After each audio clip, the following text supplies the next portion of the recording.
Online classroom of Saroj স্যারের পক্ষ থেকে আমি সরোজ স্যার তোমাদের সবার মঙ্গল কামনা করছি এবং শুরু করছি আজকের প্রবাহিত তড়িৎ বা চলতড়িতের 13তম ক্লাস। ও এই ক্লাসে আমরা ডিসি জেনারেটর বা ডায়নামো সম্পর্কে শুরুতে জানব, তারপর এসি জেনারেটর বা ডায়নামো সম্পর্কে জানব। তো প্রথমত ডিসি জেনারেটর বা ডায়নামো ডিসি মোটরেরই মতো কি চারটি প্রধান অংশ থাকে। একটা এবিসিডি আর্মেচার, সেই আর্মেচারের দুই প্রান্তে দুটি তার বেরিয়ে থাকে, সেই দুটি তারের সঙ্গে দুটি অর্ধবৃত্তাকার পিতলের পাত যুক্ত থাকে, যাকে কম্যুটেটর বলা হয়। C1 C2 এই দুটি হলো কম্যুটেটর। সেই কম্যুটেটরকে স্পর্শ করে থাকে দুটি গ্রাফাইটের টুকরো B1 এবং B2, যার সঙ্গে বহির্বর্তনী কানেকশন থাকে। যখন আর্মেচার ঘুরবে এর সঙ্গে ফিক্সড ভাবে C1 C2 যুক্ত থাকবে এবং সেটাও ঘুরতে থাকবে, আর B1 B2 এই ব্রাশ দুটি তাকে স্পর্শ করে থাকবে। আর এই আর্মেচারটা রয়েছে একটা ক্ষেত্র চুম্বক, শক্তিশালী চুম্বক ক্ষেত্রের মধ্যে, ফলে একটা ইউ আকৃতির চুম্বকের দুটো মেরু দুপাশে রাখা আছে, এটা হচ্ছে N এবং S। এই হচ্ছে আমাদের ডিসি জেনারেটর বা ডায়নামোর গঠন। অর্থাৎ ডিসি জেনারেটর বা ডায়নামো, সরল ডিসি জেনারেটর বা ডায়নামো প্রধানত কটি অংশ যদি আমাদের কেউ প্রশ্ন করে, আমরা তাহলে বলবো চারটি অংশ। 1 নাম্বার আর্মেচার, 2 নাম্বার ক্ষেত্র চুম্বক, 3 নাম্বার কম্যুটেটর, 4 নাম্বার ব্রাশ। এই কটি হলো ডিসি জেনারেটর বা ডায়নামোর প্রধান অংশ। এবার আসা যাক ডিসি জেনারেটর বা ডায়নামো কিভাবে কাজ করে। তো এখানে যে তড়িৎটা উৎপন্ন হবে সেটা হচ্ছে আবিষ্ট তড়িৎ। ফলে সেই সম্পর্কে আগের যে ক্লাসটা আমরা পড়েছি, অর্থাৎ ফ্যারাডের সূত্রগুলো পড়েছি, তোমরা তখন দেখেছিলে যে একটা বদ্ধ বর্তনীর দিকে যদি কোনো চুম্বককে আনা হয়, তাহলে তার বর্তনীর তলের মধ্যে দিয়ে যে বলরেখার সংখ্যা যাচ্ছে, অর্থাৎ চুম্বক প্রবাহ, সেই চুম্বক প্রবাহের পরিবর্তন ঘটে। চুম্বক প্রবাহের পরিবর্তন ঘটলে ওই বর্তনীর মধ্যে আবিষ্ট তড়িৎ প্রবাহ সৃষ্টি হয়। তো ওখানে আমরা চুম্বককে কাছে দূরে এনে অর্থাৎ সরিয়ে আমরা কি করেছিলাম, চুম্বক প্রবাহে পরিবর্তন ঘটিয়েছিলাম। কিন্তু জেনারেটরে কি ব্যবস্থা নেওয়া হয়েছে?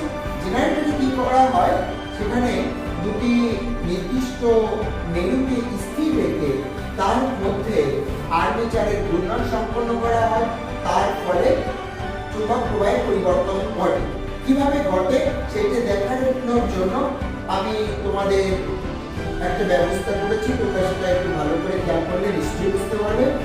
আমি একটা খাতা তোমাদের সামনে রেখেছি, দেখতে পাচ্ছ, লম্বা খাতা।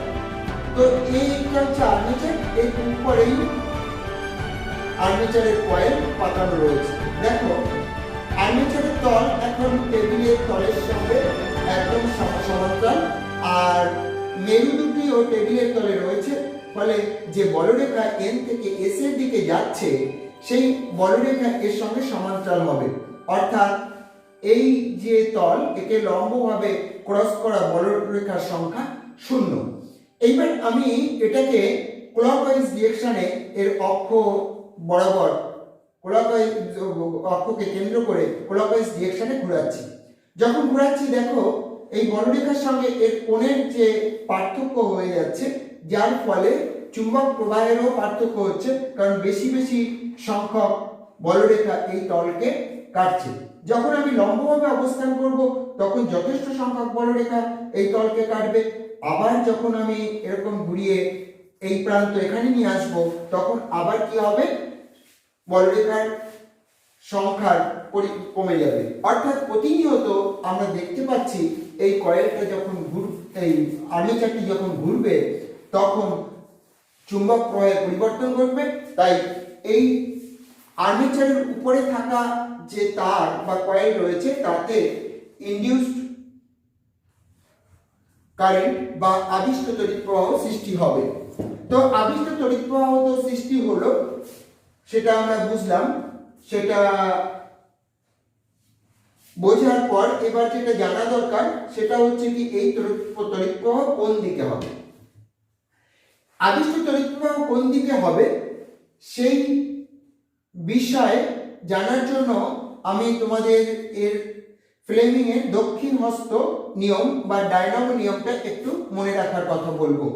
তো বাম হস্ত নিয়মে যেমন বাম হাতের তর্জনী, মধ্যমা এবং বৃদ্ধা পরস্পরের সঙ্গে সমকোণে রেখে প্রসারিত করা হয়েছিল, এক্ষেত্রেও ঠিক তাই করতে হবে, কিন্তু এটা হচ্ছে ডান হাত, তাই দক্ষিণ হস্ত বলা হচ্ছে। এখানে তর্জনী, মধ্যমা এবং বৃদ্ধা পরস্পরের সঙ্গে সমকোণে রেখে প্রসারিত করতে হবে। এই প্রসারিত করার পর যদি তর্জনী চুম্বক ক্ষেত্রের অভিমুখ অর্থাৎ এন থেকে এস এর দিক নির্দেশ করে, আর বৃদ্ধা যদি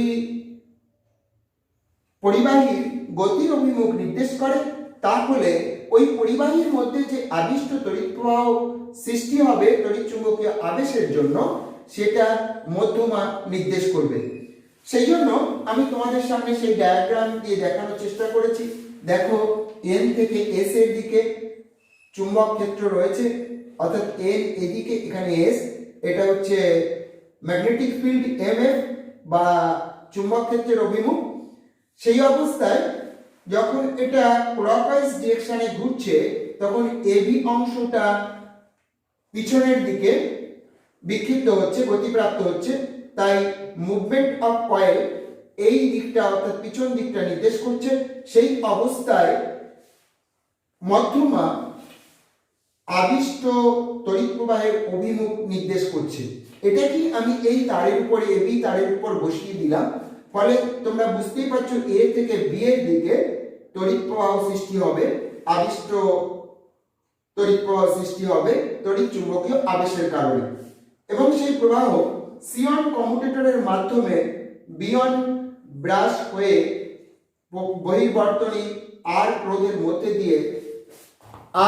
মধ্যে দিয়ে প্রবাহিত হয়ে B2 ব্রাশে চলে যাবে। আর এই সময় তোমরা দেখতে পাচ্ছ সিডি অংশটা সামনের দিকে বিক্ষিপ্ত হচ্ছে, ওটা যে এবি অংশটা পিছনের দিকে আর সিডি অংশটা সামনের দিকে বিক্ষিপ্ত হচ্ছে।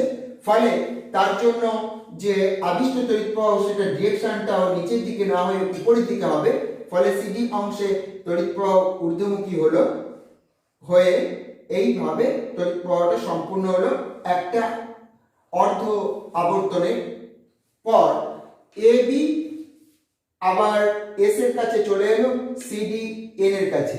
এই অবস্থায়ও ঠিক পূর্বেরই মতো, অর্থাৎ ডায়নামো নিয়ম অনুসারে তড়িৎ চুম্বকীয় আবেশের ফলে তড়িৎ প্রবাহ এখান দিয়ে এসে এখান দিয়ে এলো।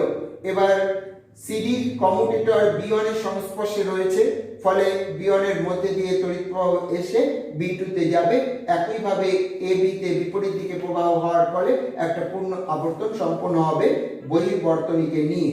ফলে দেখা যাচ্ছে এই ডিসি জেনারেটর বা ডায়নামো যখন কাজ করছে, কনস্ট্যান্ট এই বহির্বর্তনীতে একটা নির্দিষ্ট দিকে প্রবাহ চলবে, যদি কিনা এই ঘূর্ণন একটা সুনির্দিষ্ট দিকে অর্থাৎ ঘড়ির কাঁটার অভিমুখে চলতে থাকে।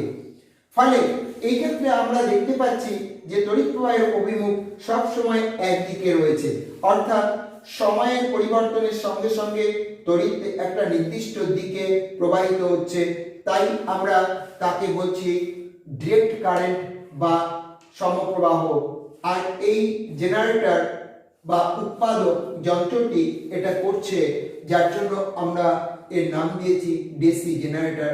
অর্থাৎ ডিসি জেনারেটরের কাজ হলো কি? ডিসি জেনারেটরের কাজ হলো ডিসি প্রবাহ উৎপন্ন করা। পরিবর্তিত প্রবাহ তৈরি করার জন্য যে যন্ত্র ব্যবহার করা হয় সেটা হচ্ছে এসি জেনারেটর বা ডায়নামো। এবার আমরা এসি জেনারেটর বা ডায়নামোর গঠন, সরল গঠন এবং তার কার্যপ্রণালী সম্পর্কে জানব। প্রথমত এসি জেনারেটর বা ডায়নামোর প্রধান অংশ চারটি কি কি যদি প্রশ্ন করে তাহলে আমরা বলবো A B C D armature,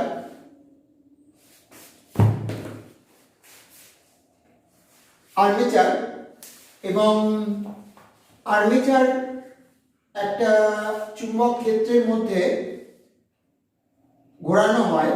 সেই চুম্বক ক্ষেত্রটিকে তৈরি করার জন্য একটা ইউ আকৃতি চুম্বক তার মেরুমুখগুলো রাউন্ড শেপে পাশাপাশি রেখে কেটে এটা তৈরি করা হয় যাতে এখানে যথেষ্ট চুম্বক ক্ষেত্র জোড়ালো হয়।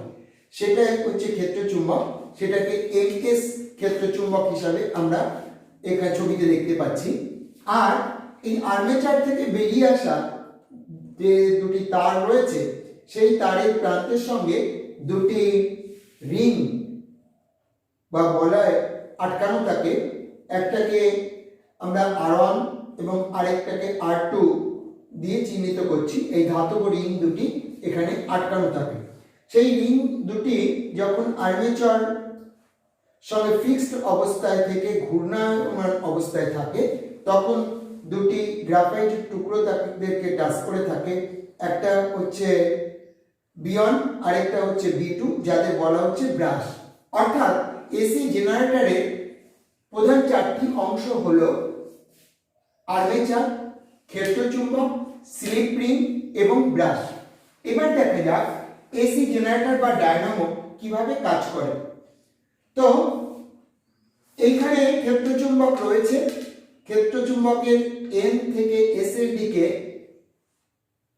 বলরেখাগুলি প্রসারিত রয়েছে। তো আর্মেচার যখন এই বলরেখার সঙ্গে সমান্তরালভাবে অবস্থান করছে তখন বলরেখা একে আর এর তলকে আর কাটছে না।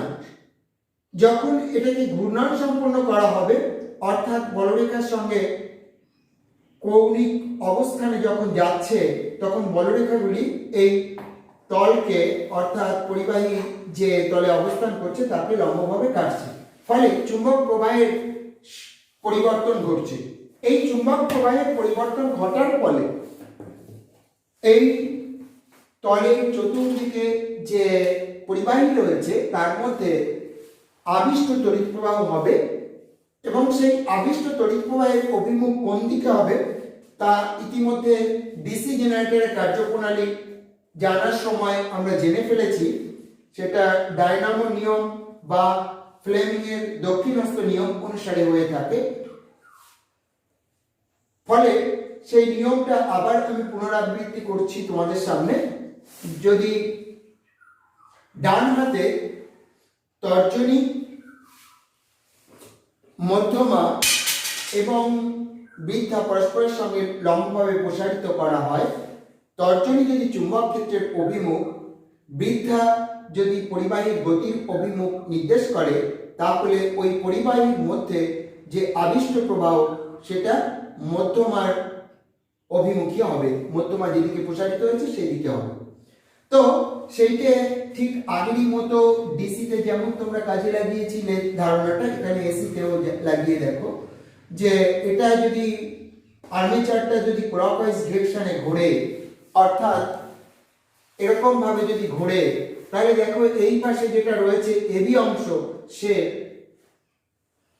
এই বোর্ডের পিছনের দিকে বিক্ষিপ্ত হচ্ছে, আর পিছনের দিকে বিক্ষিপ্ত হওয়ার সময় এটার সঙ্গে মিলিয়ে আমরা বলতে পারি এবি অংশে আবিষ্ট প্রবাহ নিম্নমুখী হবে আর একইভাবে সিডি অংশে ওই ডায়নামো নিয়ম অনুসারে আবিষ্ট প্রবাহ উপরের দিকে হবে। ফলে দেখা যাচ্ছে যখন এরা আবর্তনরত অবস্থায় রয়েছে তখন এবি অংশ দিয়ে তড়িৎ বাইরে বেরিয়ে এসে স্লিপ রিং R1 এর মাধ্যমে B1 ব্রাশের মধ্যে দিয়ে গিয়ে বাদিক থেকে ডান দিকে যাবে। ঠিক সেই সময় সিডি অংশ ঊর্ধ্বমুখী প্রবাহের সঙ্গে বহিবর্তনীর প্রবাহ যুক্ত হয়ে একটা আবর্তন সম্পূর্ণ হবে। অর্থাৎ আমরা বলতে পারি যে এ বি যখন পিছনের দিকে ঘুরে এবং সি ডি যখন সামনের দিকে আসছে, তখন তড়িৎ প্রবাহ বাদিক থেকে ডান দিকে বহির্বর্তনীতে পারছি।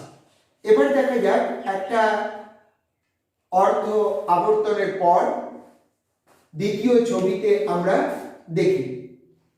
সেখানে দেখতে পাচ্ছি এ বি এস এর কাছে পৌঁছে গেছে, সিডি এন এর কাছে পৌঁছে গেছে এবং সেই ডায়নামো নিয়ম অনুসারে এবার সিডি অংশে প্রবাহিত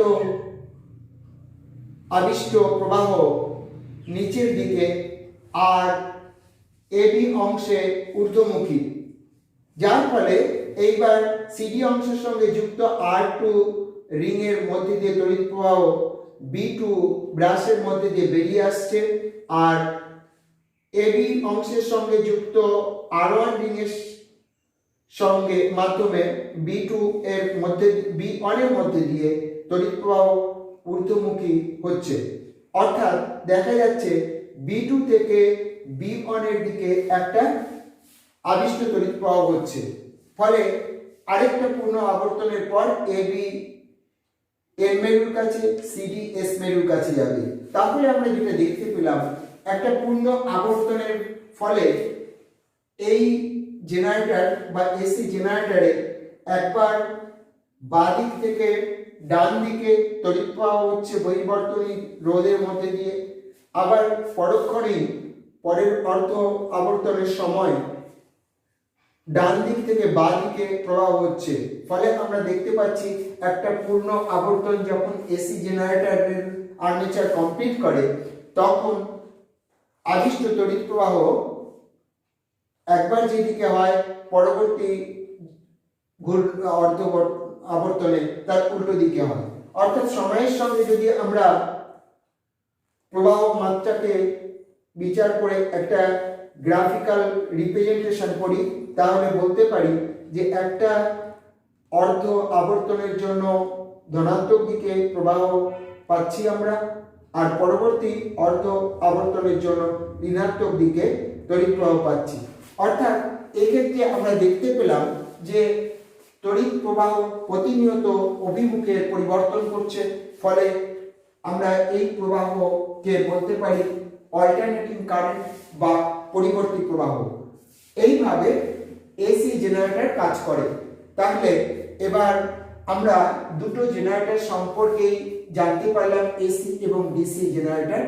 তাদের মধ্যে যে গঠনগত মৌলিক পার্থক্য সেটাও আমরা দেখতে পেলাম, যে এইটা এসিতে যেখানে স্লিপ রিং ব্যবহার করা হচ্ছে, ডিসি জেনারেটর সেখানে আমরা দেখেছি কমিউটেটর বা অর্ধ বৃত্তাকার দুটি পাত ব্যবহার করা হয়েছে। তাদেরকে আমরা C1 C2 কমিউটেটর হিসাবে বলেছি। এটা যেমন গঠনগত পার্থক্য রয়েছে, আর ঠিক সেই গঠনগত পার্থক্যের জন্য এদের কার্যগত ফারাকটাও আমরা দেখতে পেলাম। একটা নির্দিষ্ট অভিমুখী প্রবাহ তৈরি হয়েছে, সেটাকে আমরা ডিসি জেনারেটর বলেছি। আরেকটাকে তাই প্রতিনিয়ত প্রবাহের অভিমুখ পরিবর্তন ঘটেছে, সেটাকে আমরা পরিবর্তী প্রবাহের জেনারেটর বা এসি জেনারেটর হিসাবে চিহ্নিত করেছি। তাহলে জেনারেটর নিয়ে নিশ্চয়ই তোমাদের ধারণা পরিষ্কার হলো।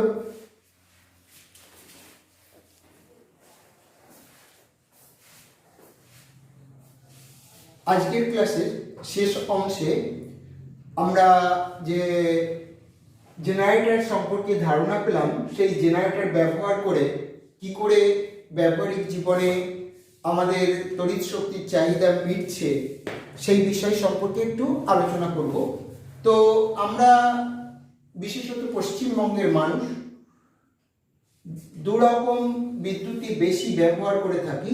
একটা হচ্ছে তাপবিদ্যুৎ, আমাদের এই এরিয়ায় যা কিছু তোমরা দেখতে পাচ্ছ সেগুলি তাপবিদ্যুৎ কেন্দ্র থেকেই তড়িৎ সাপ্লাই হয়।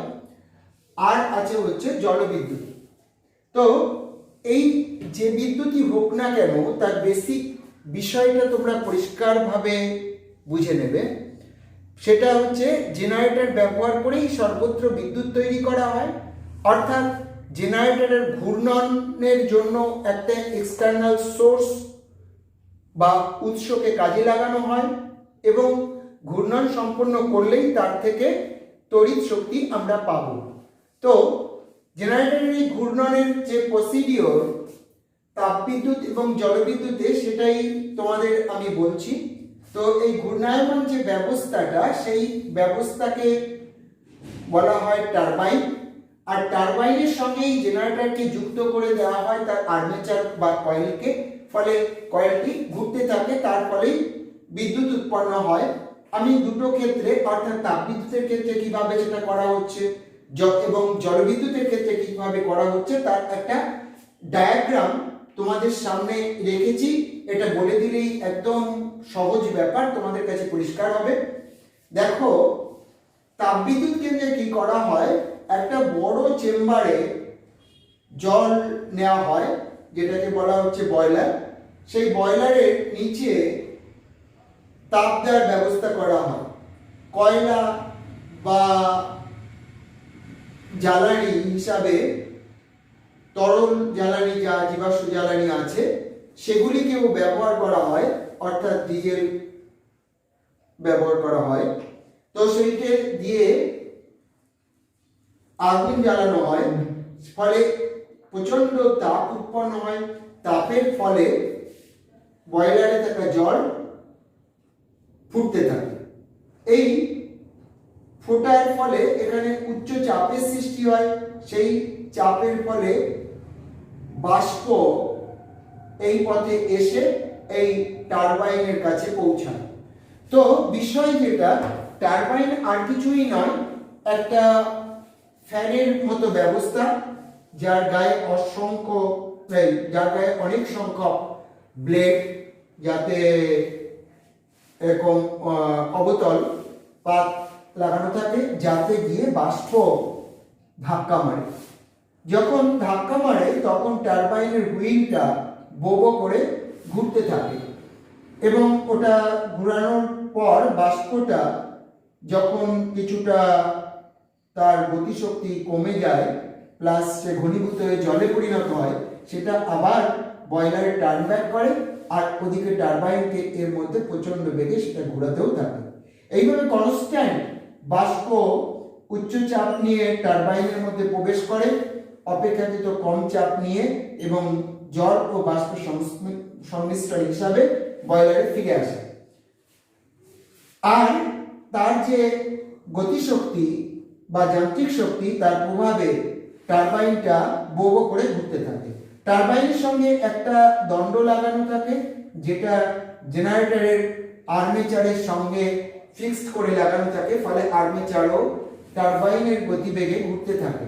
এবার বাকিটুকু তো তোমরা জেনেই ফেলেছো, জেনারেটরে কিভাবে তড়িৎ উৎপন্ন হচ্ছে।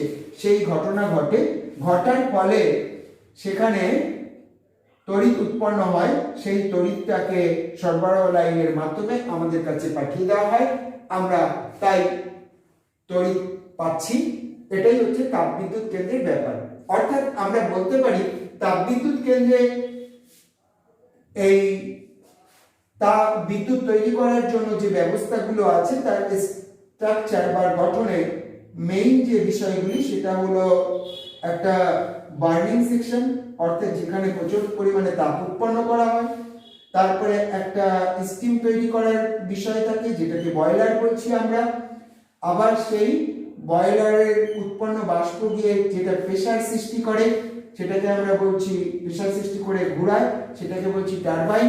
আর টারবাইন যাকে ঘোরাচ্ছে সেটা হচ্ছে জেনারেটর, তার ফলেই তাপবিদ্যুৎ তৈরি হচ্ছে। এবার আসা যাক জলবিদ্যুতে। জলবিদ্যুতে কি করা হয়? জলবিদ্যুতে এখানে যেমন বাষ্পের গতিকে কাজে লাগানো হয়েছে, এখানে জলের গতিকে কাজে লাগানো হয়। তো এই জলের গতি বা শক্তি কি করে, যান্ত্রিক শক্তি কি করে বৃদ্ধি করা যায়, তার নানাবিধ পদ্ধতি আছে। প্রথমত পার্বত্য অঞ্চলে ভূমির ঢাল খাড়া থাকে, যার ফলে প্রচন্ড গতিতে নদীতে জলস্রোত চলে, ফলে সেটাকে সরাসরি সেই জলের গতিকে কাজে লাগানো যায়। আর সমভূমিতে সেক্ষেত্রে কি করা হয়, সেক্ষেত্রে নদীপথে উঁচু বাঁধ তৈরি করা হয়। উঁচু বাঁধ তৈরি করার ফলে জল জমা হবে, ফলে তার মধ্যে স্থিতিশক্তি জমতে থাকবে।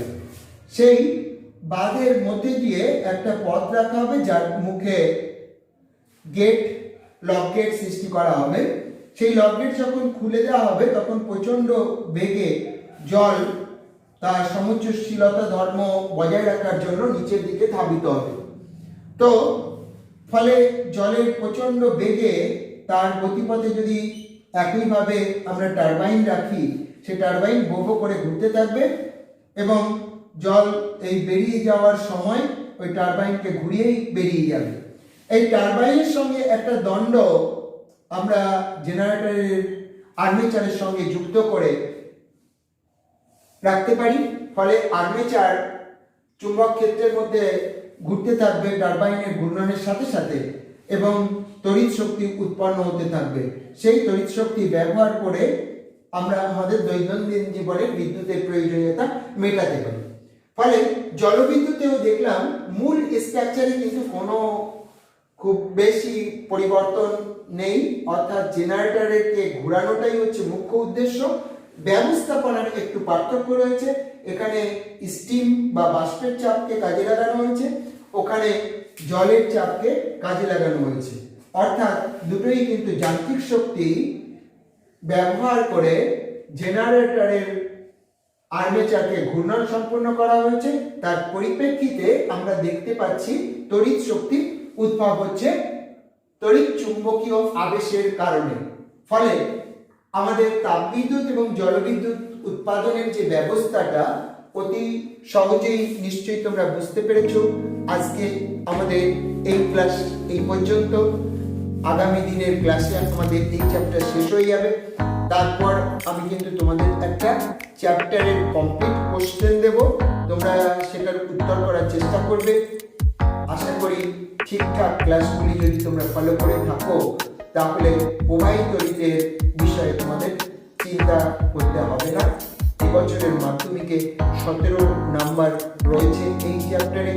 এই 17 নাম্বারের ব্যাপারে তোমরা নিশ্চিত হবে যারা মাধ্যমিক পরীক্ষার্থী আমার এই ক্লাসগুলি দেখছো তাদের উদ্দেশ্যে এটা বলা। সবাইকে ধন্যবাদ। তোমরা ভালো থেকো, সুস্থ থেকো এই কামনা করে আমি আমার ক্লাস